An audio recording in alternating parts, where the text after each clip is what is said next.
പരീക്ഷയ്ക്ക് അടുത്തില്ലേ? ചിലർക്ക് തുടങ്ങിയിട്ടുണ്ടാവും എക്സാം. ഇനി വലിയ പരീക്ഷ വരാനുണ്ട്. എല്ലാവരും പ്രശ്നം എന്താണെന്നറിയോ?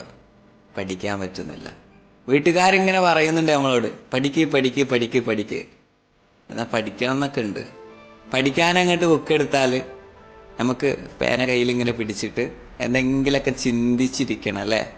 പിന്നെ കുറേ നേരം ഫോണിലിങ്ങനെ തോണ്ടിയിരിക്കണം. ഇതൊക്കെയാണ് നമ്മുടെ പ്രശ്നം. എന്തുകൊണ്ടാ? നമുക്കതിനോടുള്ള താല്പര്യമില്ലാഞ്ഞിട്ട് തന്നെയാണ്.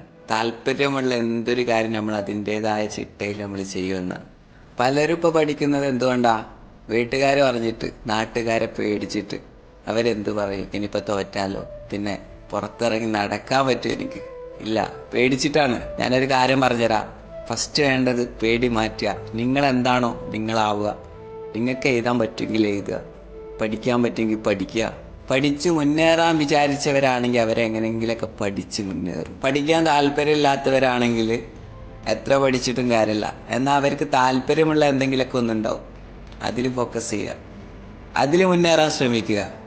ഇപ്പോൾ പഠിച്ച് മുന്നേറിയവർ മാത്രമല്ല ഈ ലോകത്ത് മുൻപന്തിയിൽ നിൽക്കുന്നത്.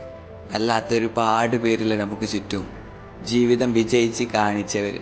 പിന്നെന്തിനാ എക്സാമിന് തോറ്റു പോകുമോ, എനിക്ക് പഠിക്കാൻ പറ്റുന്നില്ല എന്നൊക്കെ വിചാരിച്ച് സാഡായിരിക്കുന്നത്?